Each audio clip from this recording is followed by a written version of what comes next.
Hey guys, how you doing today? I wanted to come to you with a quick message. I know it's already Friday. I haven't gotten my email out for the week. I haven't gotten a video blog out. As a matter of fact, all week long I felt completely buried. Can't return the calls. Can't return the messages. Can't get to all the tasks. Just completely sort of upside down in my to-do lists, in my, responsibilities, and just it's one of those weeks, right? And so often we have those kinds of weeks, right? Where there's too much going on. It's overwhelming. You can't get through it all. And so that's sort of where I've been. And it's just been impacting my attitude and impacting my my spirit. And it's been a little stressful. And anyhow. And so I'm reading this morning. I'm behind a couple days in my Bible reading. And I'm like planning to catch up yesterday and didn't, and planning to catch up today and didn't.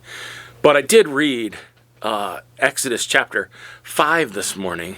And man, a couple of the verses just really jumped out and floored me.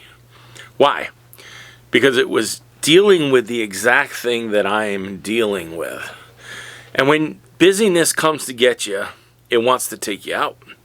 And what happens in this passage of Scripture is we're in the beginning of the Exodus, where God has heard the cry of the people. We're in a prayer series right now. The people cried out, and God answered them and sent Moses. And so the people cried out, God heard, he answered, he sends Moses. Moses goes to the Pharaoh. These people in Egypt have been captives for 400 years, and the Pharaoh, they go to the Pharaoh and they say, and he says, let my people go. But he says more than that. He doesn't just say, let my people go.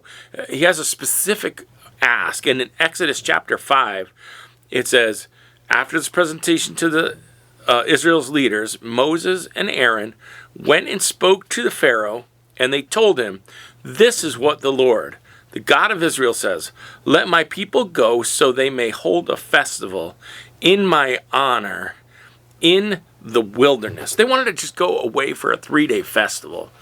And they said, we want to go worship our God. Their worship of him had been lost for 400 years in slavery. And here they are coming back, and they're going to worship him. And God calls them to worship.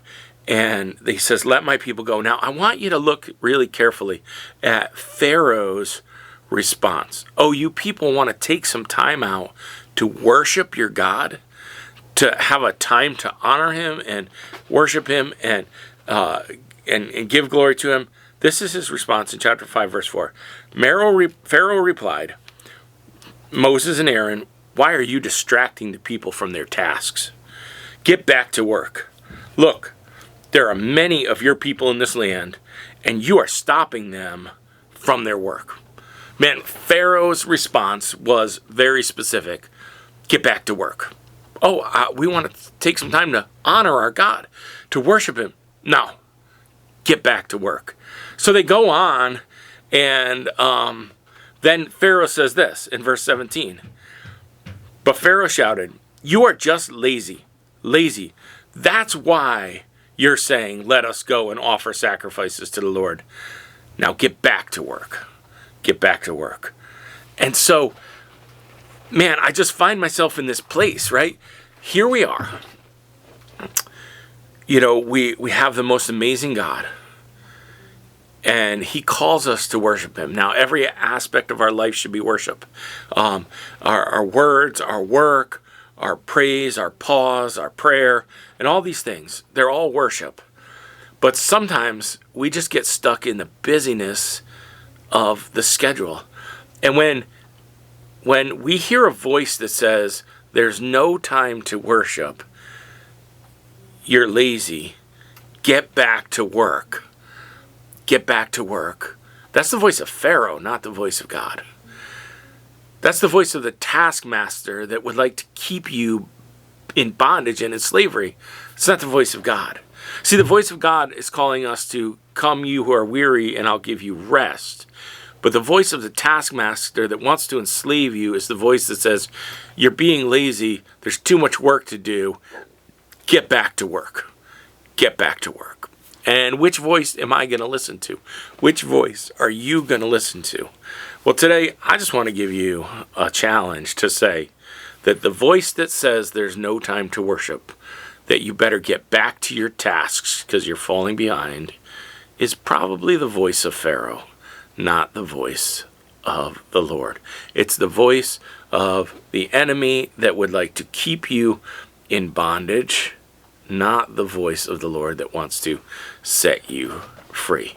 So take the time today to worship, to say, God, I give you all the tasks that I can't get to, that are unfinished, that I'll never get to. Too bad, because I'm going to spend time with you. I give you my burdens. I give you my challenges. I give you my struggles, because you are God alone, and you are worthy of my praise. The rest of the story turns out amazing, but you're going to have to go to Exodus and read it on your own. God bless you guys, and thanks for listening.